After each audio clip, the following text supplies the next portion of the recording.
Are movies supposed to enlighten and educate us all the time? What makes a dumb, entertaining movie bad, and what makes one good? We hope to get answers to questions like this with this episode's topic, the Mount Rushmore of good, dumb movies. My name is Jeff, and I'm joined, as always, by my good friends Richard. Hello. And Michael. Howdy. And we have to thank Laser Lloyd Umale, for this episode's suggestion. Thank you, Lloyd. Who did Lloyd send this suggestion through? Was it one of you guys? I think it was. Who knows? I think it was me. Okay. Yeah, I think he put. I think I was the oracle through which this choice came through. This feels like in a dark underground parking lot, sort of thing. He just slipped it to you in like a brown envelope, unmarked envelope. Yeah. Something from an Alan J. Pakula movie from the 70s or something. Or this choice comes to us from Laser. Ooh. Mysterious. Well, you don't have to know one of us personally to let us know what topic you'd like us to address on the Mount Rushmore podcast. You could suggest that through Facebook, through Twitter, through Instagram, if you wanted to. You don't have to, but like this case, we will tackle it if you suggest it, most likely.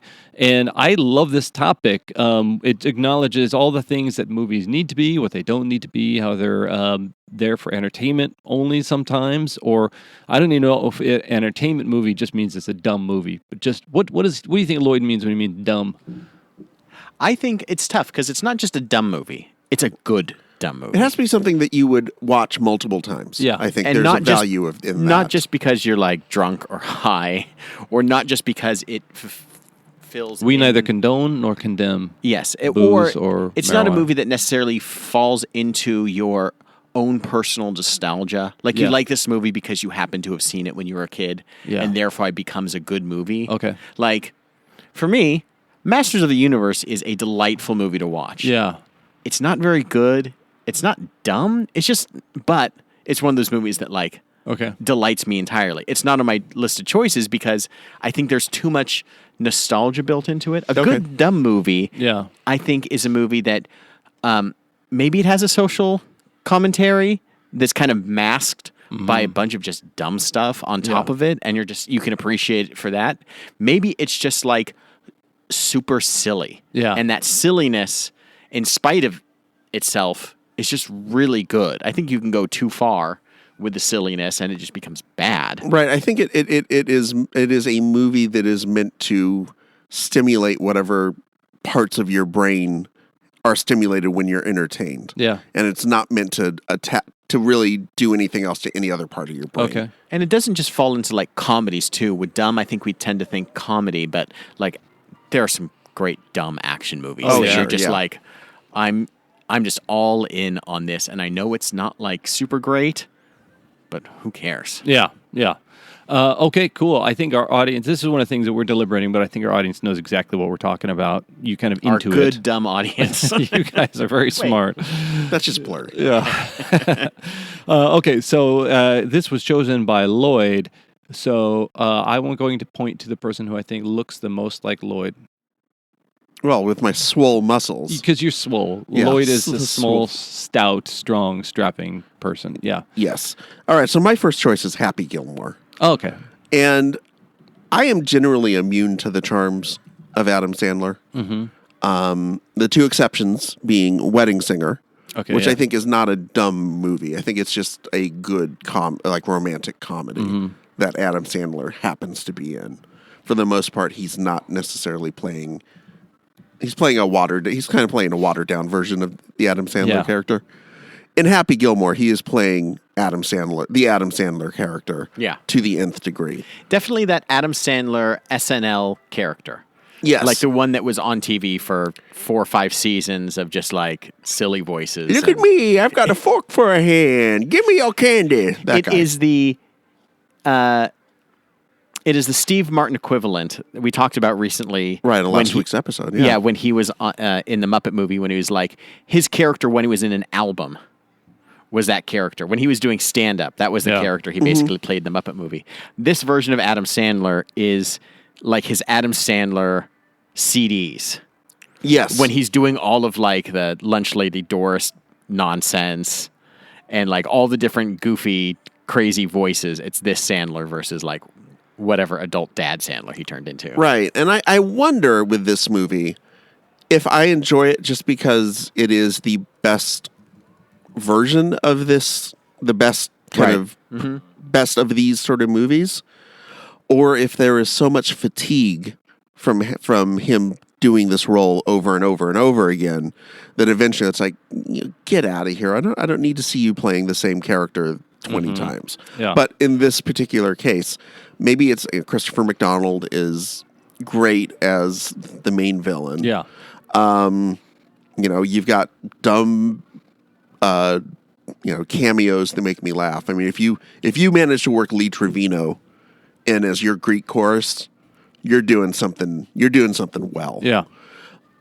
And so it's one of those movies that never fails to make me laugh, and maybe it's because it's a sports movie. I'm sort of pre-wired, sort of like sports movies, even if this is a goofy take on a sports movie. Yeah.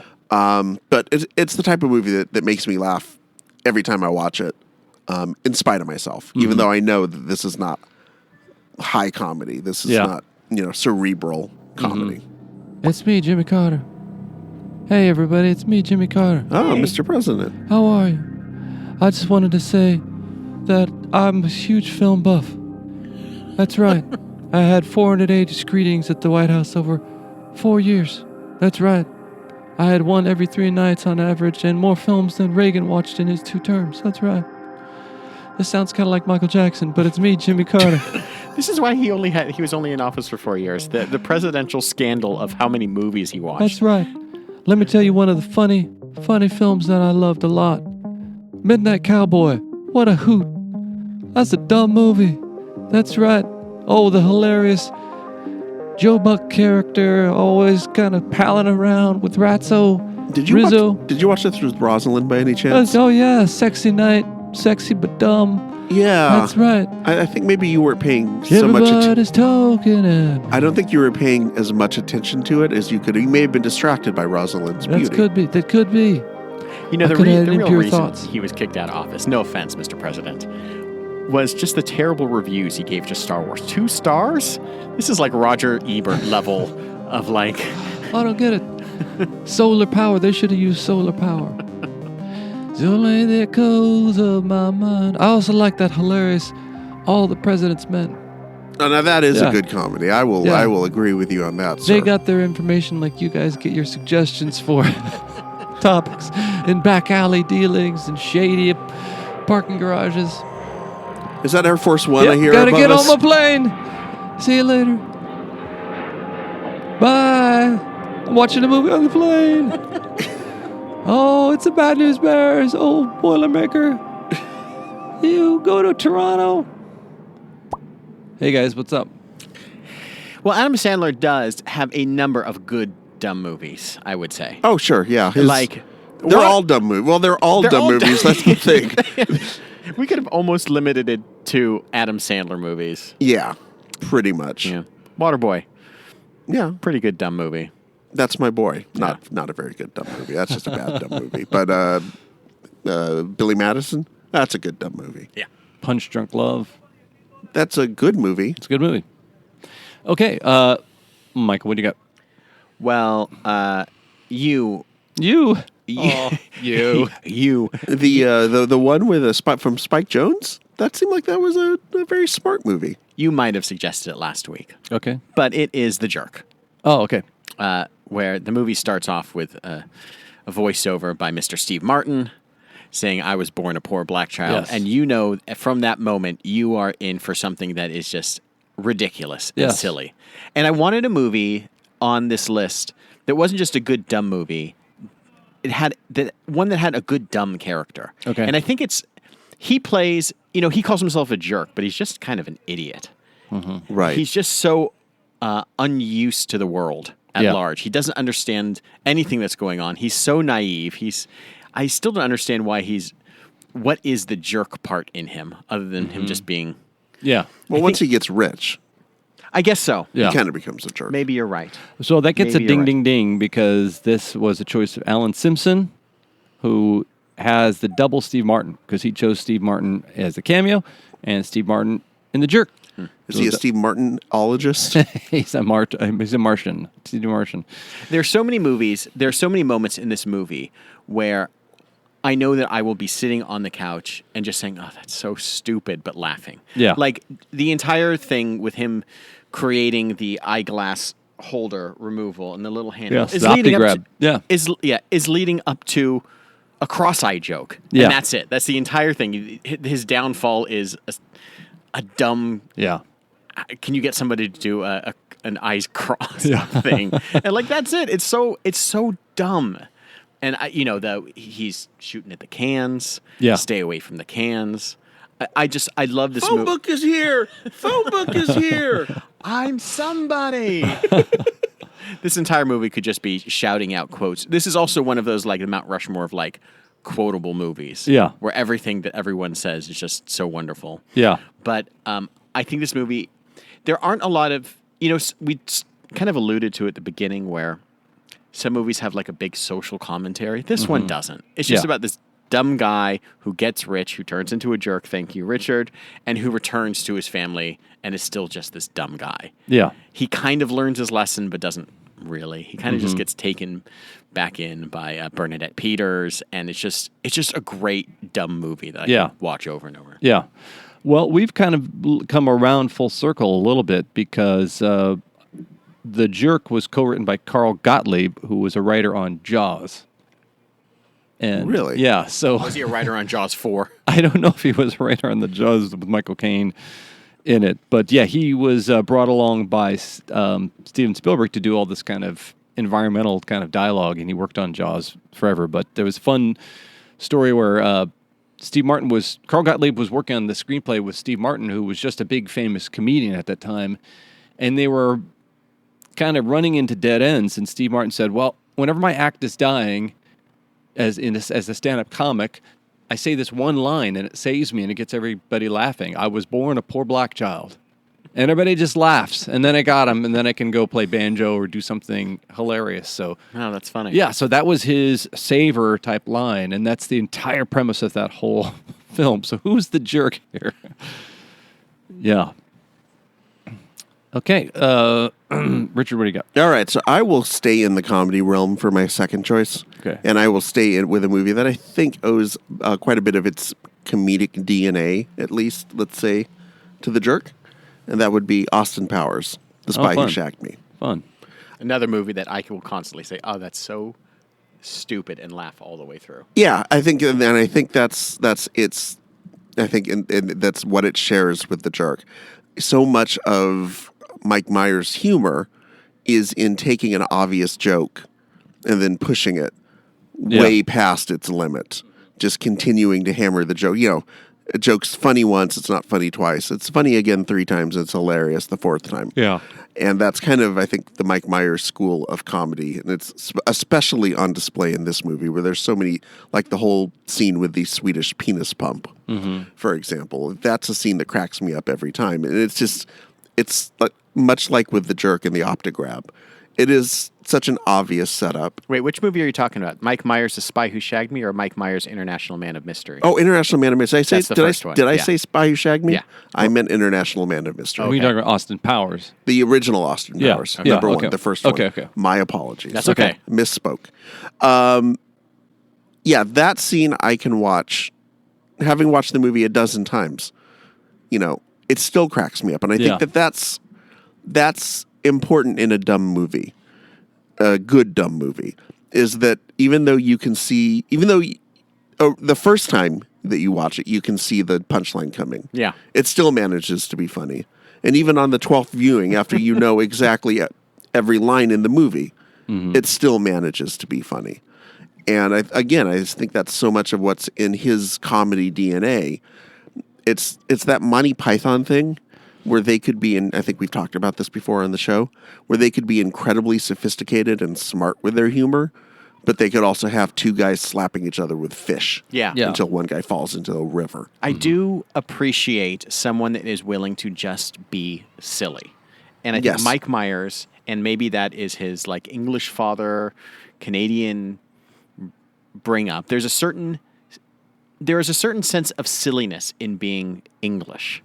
Like, it is such a stuffy country on, the outside, but has like kind of this undercurrent of just being silly that I think is just so delightful for this, like you said, stuffy country. Right. And his willingness just to be silly, I think, is always great. Yeah, I think his willingness to completely commit to the character. Yeah.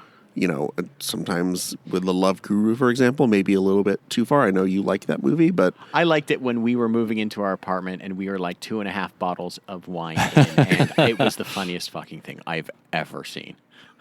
Which I would love to go watch that movie again and be like, what was I talking about? Or say, oh, this is just another Mike. This is like the Adam Sandler sort of him doing all these dumb characters in a dumb way. And does this actually work? I just remember him showing up on like talk shows as the Love Guru and like the MTV Music Awards, I think it was, as the Love Guru and doing this whole bit. And for whatever reason, it didn't work. It like bombed on those, and it just turned me off so much from the movie. I was like, well, you don't. Maybe I don't. Maybe I don't need to see this. You don't see a lot of Love Gurus down on Hollywood Boulevard. No, well, you do, but just not from the movie. Yeah. You just see them there. Does that? I think it is a little bit unfortunate that performers exist outside of the film, because we get to see them ingratiating themselves in PR appearances and trying to make us love this offering, this comedy offering, and you start to it is a familiarity that breeds contempt for that character and that performer. Right. Like you said, you feel like they have a kind of a shelf life, an egg timer, and it only goes for so long before it goes off, and they don't have the loyalty that we have afford to a Dave Grohl or a Keanu Reeves. Right. Like, okay, Winfield, what's your second? My second film is Airplane. Oh, that's a great 1980. film. I thought about this one. Great dumb film. Definitely thought about this one. Yeah. Because the humor is so dumb. Yeah. It is so dumb. It is dumb from the onset. It is dumb like throughout the opening credits. It is dumb when the guy says, oh, Captain Over, please pick up the white courtesy phone. And he picks up the red one and then says, no, the white one. And then he's forced to pick up a different phone. Like every aspect of this movie, the Zucker brothers really perfected this type of movie with this film and then continued to try to make this film again. Right. With varying degrees of success. The Naked Gun movies were fun, but, all the same vein, but it never quite got back to this. And really? Yeah, I think the first Naked Gun movie is perfect. The first one, I think it's right up there with Airplane. Well, I think that there is a quality, maybe Naked Gun notwithstanding, I think there is a quality that they've tried to recapture. That never quite got there with like the other scary movies that they did, with the other Naked Guns that they did with, speaking of Airplane, right. Airplane 2 flying overhead, going to the moon. It's a lot like when Mel Brooks had like that great run in the 70s and then tried to recapture it later on. Like with Robin Hood Men in Tights. Or name any of his other movies that like came out after. Spaceballs. Spaceballs was not very good. It really is not very good. And like they have like the elements of those types of films in there that it just doesn't hit in the same way. And it feels like you're treading the same thing. Almost, Mike Myers-ish with a Goldmember. Right. Where like we've pardon the pun, but we've mined this well. Yes. But Airplane, it's a movie like Spinal Tap that I could watch over and over, and like it's always going to be funny. And it's dumb. It's just dumb humor. It's dumb body humor. It's dumb. Yeah. Puns. But it's a lot of puns, a lot of violence, a lot of racial stereotypes being used as humor. And I realize I think Austin Powers is a character spoof, and I guess it is kind of a film spoof of the sexy romp type of spy. It's a spy film. It's supposed to be like in like Flint, and I think that's one of the things he said was like one of the big jumping off points. Mm-hmm. Well, I think Airplane sits in that pocket because at least I recall it as being a spoof of the airport films or these disaster films. And I think the Zuckers even tried to get the rights to 0 Hour or something like that. It follows the plot of 0 Hour exactly. In fact, they even have it. There are certain shots that they just took straight from the movie. Right? Yeah. So maybe that's one of the components to a good dumb film is it is already trying and failing to be a genre picture and is poking fun at it. So we are at a halftime and want to thank those folks who have offered in suggestions. We're going to read them after the halftime break. The folks who responded to our crowdsourced answers for the Mount Rushmore of good dumb movies. And want to thank the folks who have gone and done us a big favor and gone out on iTunes, Spotify, Stitcher, iHeartRadio, and the other podcast aggregators and left reviews and ratings for our podcast. We appreciate it. It helps other people find that our podcast is pretty darn good. We put a lot of energy into it and deserves a listen. And we want to ask you to be like Lloyd. Now, Lloyd, I've that's a good rule, by the way. That is a very good rule. Be like Lloyd. I agree. Let's go around and we're going to say one thing about Lloyd. I'm going to say intelligent, okay? He is doing trivia with him every week. He is great at confirming a correct answer. Okay. That is his superpower. He is a person that you would want in a fight. Yes. To be behind you. Yes. You would not want to fight this person, but he is loyal and also walks through walls like the Kool-Aid Man. Yeah. He is the Hulk incarnate in terms of just pure inner strength and pure outer strength. And whatever the strength that's in between, Lloyd will mess you up. I would say he's just a sweet guy. I would say the only thing he could be dinged for is wasting L's because you don't hear it. The second L in Lloyd. Yeah. You just don't hear it. Yeah, too many L's. Yeah. You got to work on that. But be like Lloyd and suggest your topic of choice for a future episode of the Mount Rushmore podcast. Others who have suggested them have appeared or at least been heard on the podcast. You don't have to do that, but it's a possibility. And do we know what next episode is? No, not at all. Looking down the list, Mount Rushmore of who's the ad wizard who came up with that? ? Exclamation No, that's point, mine. Question mark. A Richard Manfredi joint. That is the next episode. Is the ad wizard who came up with that? TBD. TBD.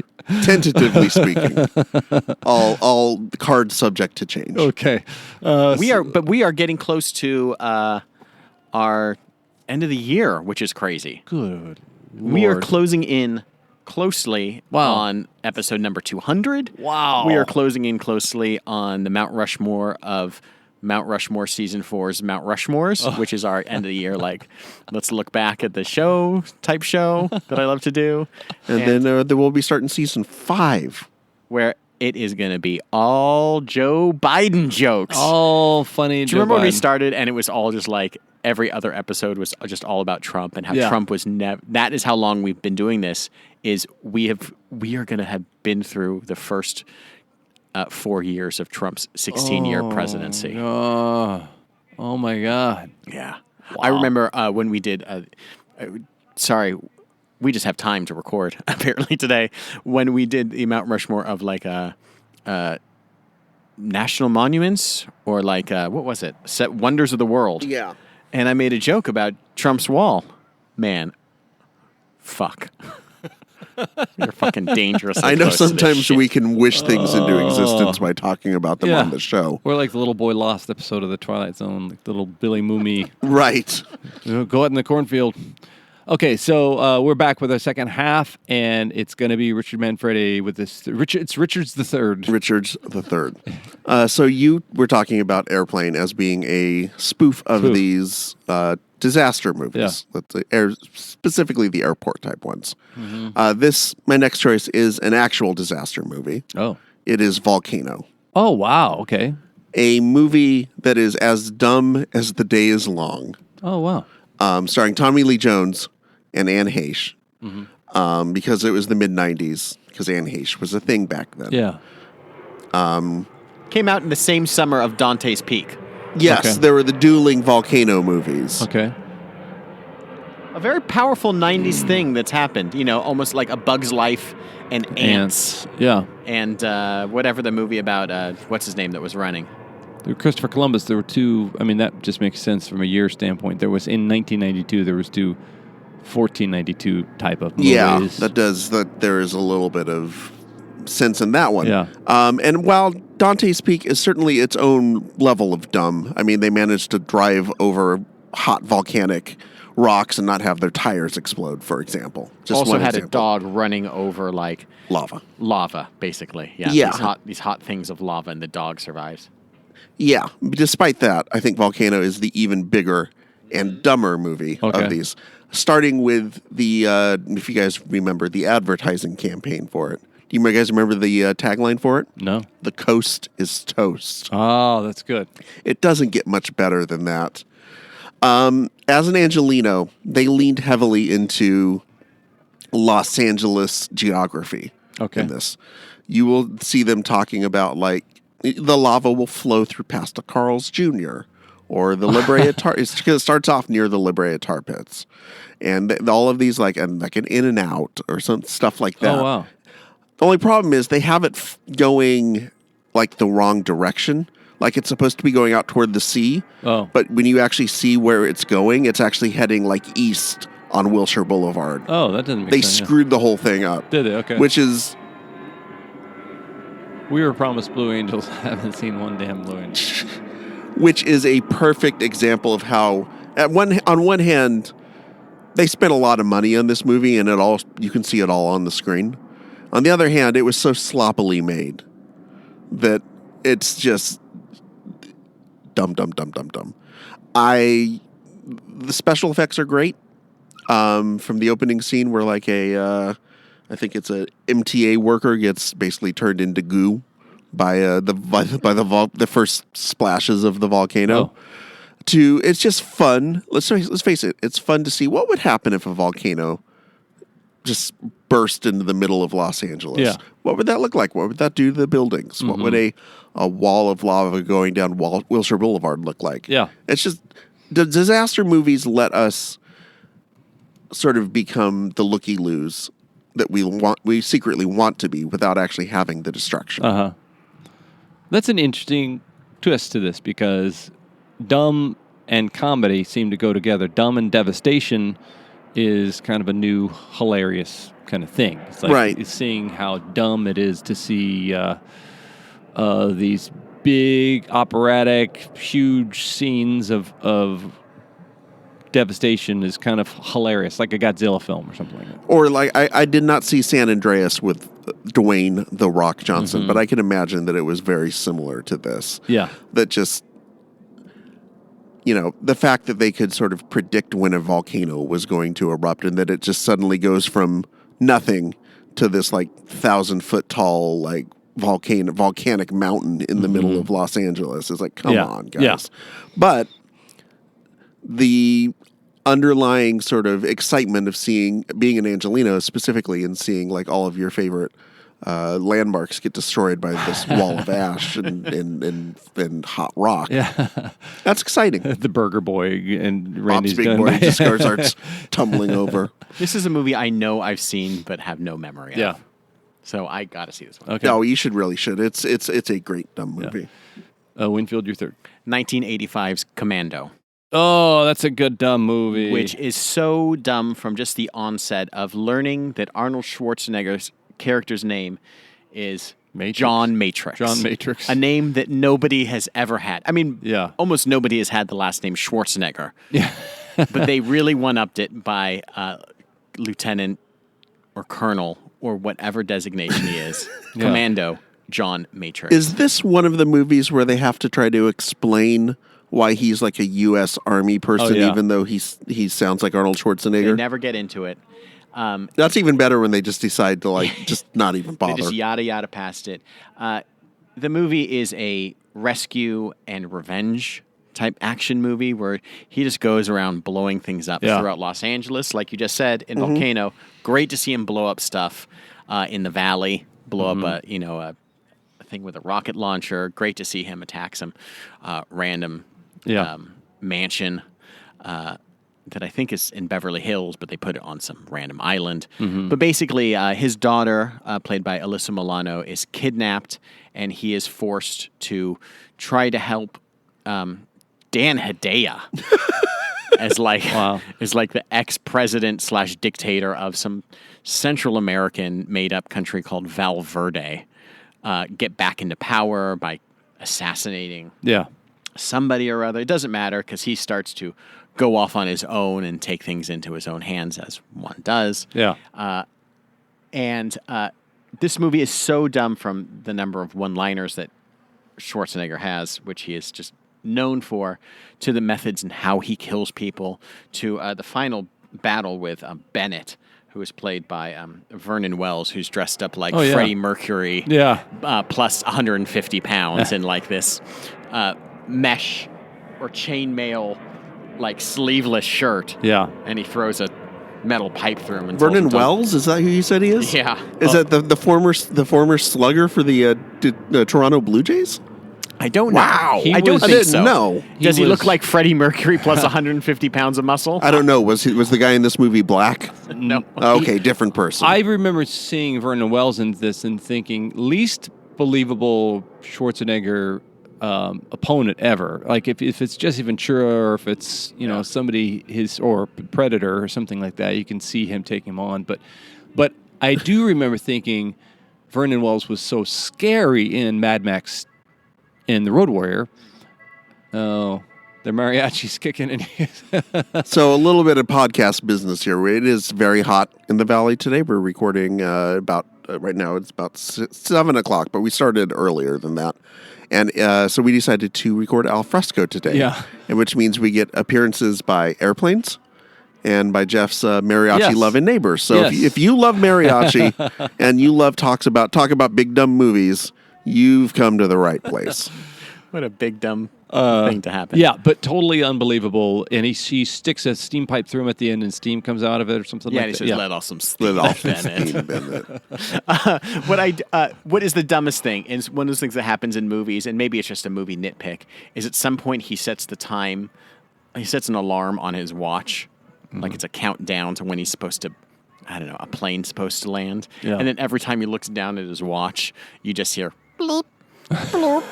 It's like nobody's watch does that while it's just ticking. Could you imagine sitting around and it's just going bleep, bloop every second? But only when you look at it. It would drive you crazy. I don't know if that's like a new setting on Apple Watch, but like the commando setting is every time you just turn your wrist, it just starts beeping at you like 24. Oh, the movie is so great. He pulls out seats from cars and I got to go watch this. That's awesome. It's on Amazon right now. And it's a euphemism for going without underwear. Okay, Richard, your last? I think we would be remiss without discussing the movie that MST3K's Michael Nelson has described as the Citizen Kane of bad movies. Oh, wow. I am talking, of course, about Roadhouse. Oh, wow, yeah. 1989's Patrick Swayze epic about a rock star roadhouse bouncer who is treated as celebrity royalty wherever he goes, whose name is known throughout the United States as being the premier bouncer. Yeah. If you need your bar cleaned up, this is who you call. Yeah. Call in Dalton. Yeah. Who also happens to have a PhD in philosophy, because that makes sense. Yeah. And his battle with Ben Gazzara as the evil rich person who basically controls all of Jasper, Missouri. So many dumb things happen in this movie. Yeah. Would you like to see a monster truck go through a auto dealership? I would like to see that. You've got it in this movie. This is a movie I think I've only seen scenes from. I don't think I've ever sat down and watched it all the way through, unfortunately. Would you like? I want to remedy that. Would you like to see Patrick Swayze rip out someone's throat with his bare hands? Oh, that also you may see that in this movie. I don't want to spoil it for you, but that might happen. It didn't make my list, but MacGruber is another dumb movie with a lot of throat ripping. Yeah, that's absolutely where they got that from, and it has quote unquote red hot passionate scenes with with Patrick Swayze and what's her name, Kelly Lynch. Mm-hmm. Sam Elliott giving his most Sam Elliott possible performance, turning the grizzle factor up to about 13 or 14. And of course, Ben Gazzara. Yeah. Can't go wrong with Ben Gazzara. There's Ken Levine, the MASH writer. I think we mentioned him last episode or a couple episodes ago. Who also wrote on Cheers. Has a story about Ben Gazzara being offered a guest role on Frasier, and he would guest as a character who was Frasier's dad's cop buddy. So Frasier's father was a cop. This was his buddy on the police force. But Ben Gazzara would only play it if the name of his character was Ben Gazzara, and that he was also the actor Ben Gazzara, but who had been a policeman also for many years and was Frasier's dad's partner. That's crazy. He would only play it if the character was named Ben Gazzara, and he was a real cop. What? Yeah. And the blog entry is Ken Levine going like, what are you even talking about? How's that even possible?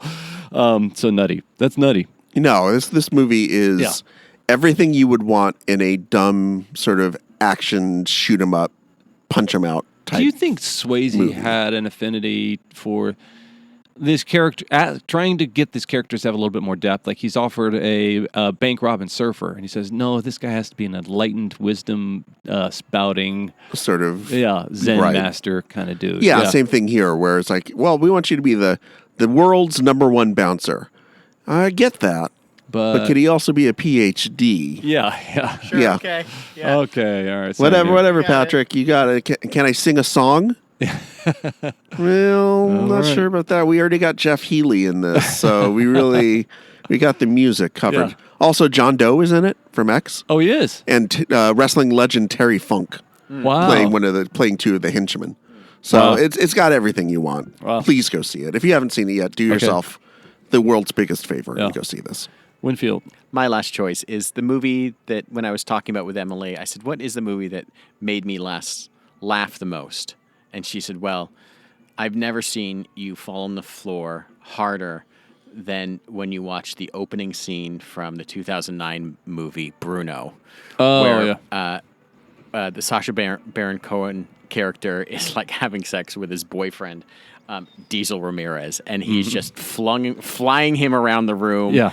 And he's like strapped into a slingshot or something. A slingshot on like a chair on wheels, and it is the most ridiculous like sex sequence I've ever seen on film. Wow. And this movie is one that has like it is masked in social commentary. Yeah. And Sacha Baron Cohen is so good as exposing dumb people and exposing bigots, but it's also just a dumb movie. Yeah. Like as much as it is this movie that is about showing people's bigotry, it is just there's so many dumb things in it that it's just so funny. Like it all leads up to the end of the movie. The big climax is when he and his boyfriend break up, or he and his manager break up, and he realizes that he'd had sex with him. And then he was like, we can't do this. And then he puts on Straight Dave's man slamming Max out. They're going to go in the middle of, in like some Texas cage fight and like fight each other and be super macho and hetero and straight. And then it's just all about them like taking off their clothes and making out in front of like this audience. The audience losing their freaking minds. Just, like it is all just this wonderful performance.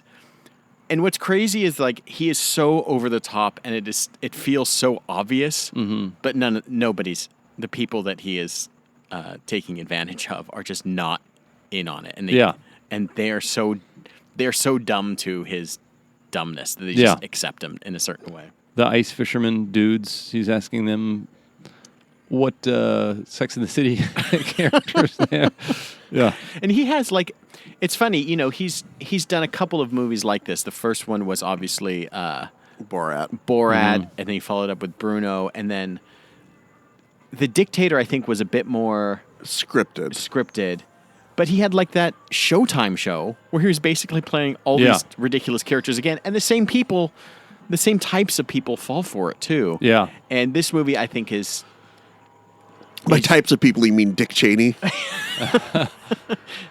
It's just there's so many fun, dumb things in it, and it gets me every time. Yeah. Well, the music is playing us off. It's been playing us off since about 20 minutes ago, but we are the guy winning the Oscar. He's like, hold on, I still need to thank my wife. Yeah. Everyone but at Endeavor. Okay, so... Well, I want to thank our audience for hanging in there. I want to thank our audience for making suggestions. I'm not going to not mention all the great suggestions that we got on Facebook, and those would be... No, wait, nobody mentioned Roadhouse? Not at one. Guys, I'm very, very rarely disappointed in our listeners. Yeah.